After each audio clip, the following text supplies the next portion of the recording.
First U turn নিয়ে আসতে হবে, তো ওইটা তো আসলে আমি চশমা পরি তো চোখে একটু কম দেখার কারণে ওটা মিস করি। তো সঙ্গে আমার ছেলে আছে, বৃহস্পতিবার ছেলেকে নিয়ে পরের ইয়েটা দিয়ে যাব, তার মানে কল্যাণপুরের কাটা দিয়ে আসব। তো ওর পানির বাসা ধরছে।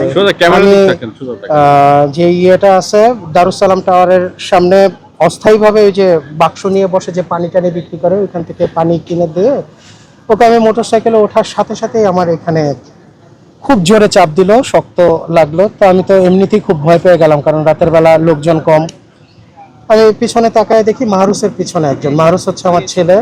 তো আমি বললাম যে ভাই কি হয়েছে, বলার সাথে সাথে আমাকে এইখানে খুব জোরে একটা থাপ্পড় মারলো, আমার চশমা খুলে পড়ে গেল। আমি বললাম যে ভাই আমি তো চশমা ছাড়া কিছু চোখে দেখি না, চশমাটা দেন। বলে কোনো চিল্লাচিল্লি করবি না, দেশে কোনো আইন শৃঙ্খলা নাই, যা বলতেছি চুপচাপ শোন। আমি বললাম ভাই আমি এরকম কোনো কিছু করবো না, আপনি যেটা করতে বলেন আমি সেটাই করতেছি। বললো যে সামনে গিয়ে ওই সামনে গিয়ে ইয়েটা রাখ, মোটরসাইকেলটা রাখ। আমি বললাম আপনি নামেন। এটা বলার সাথে সাথে এখানে জোরে একটা ঘুষি মারছে। তো তখন আসলে আর মানে ওকে যে কিছু বলবো সেই শক্তিও নাই, মনের সেই সাহসও নাই।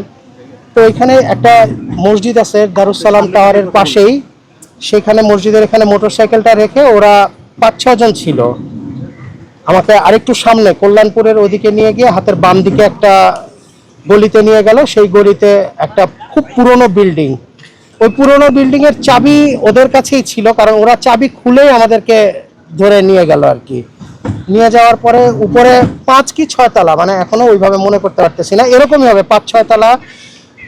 ওইখানেও 2টা চাবি দিয়ে গেট খুলে ভিতরে ঢুকে তারপরে ওনারা একটা রুমে থেকে ভিতরের আরেকটা রুমে প্রবেশ করে আমার মোবাইল, মানি ব্যাগ এগুলো চাইলো। মোটরসাইকেলের চাবিটা তখনও আমার হাতে ছিল, সেগুলো নিয়ে গিয়ে বলতেছে যে মোটরসাইকেল মোবাইলের লক খুলে দে। তাই আমি বললাম যে আমাকে দেন, আমি ইয়েটা খুলি, লকটা খুলি। এটা বলার সাথে সাথে ওনার বয়সী একজন ছেলে এসে লাঠি এতটুকু দিয়ে প্রচন্ড মার। এগুলি আমি দেখাতে পারবো, মারের দাগগুলি এখনো পর্যন্ত ভালোভাবে শুকায় নাই। তাই আমি বললাম ভাই মারতেছেন কিসের জন্য, আপনাদের যেটার জন্য ইয়ে করছেন আমার কাছে সেই কোনো কিছুই নাই, মানি ব্যাগ নিয়ে দেখেন। তো তারপর না না না চিনতাম না, না না কাউকে চিনি না। আমার ব্যাটারি সার্ভিসিং এর একটা ওয়ার্কশপ আছে। না না না না না না না, আমি মোহাম্মদপুর থেকে আসতেছিলাম আমার খালাতো ভাইয়ের বাসা থেকে। ওরা 5-6 জন ছিল।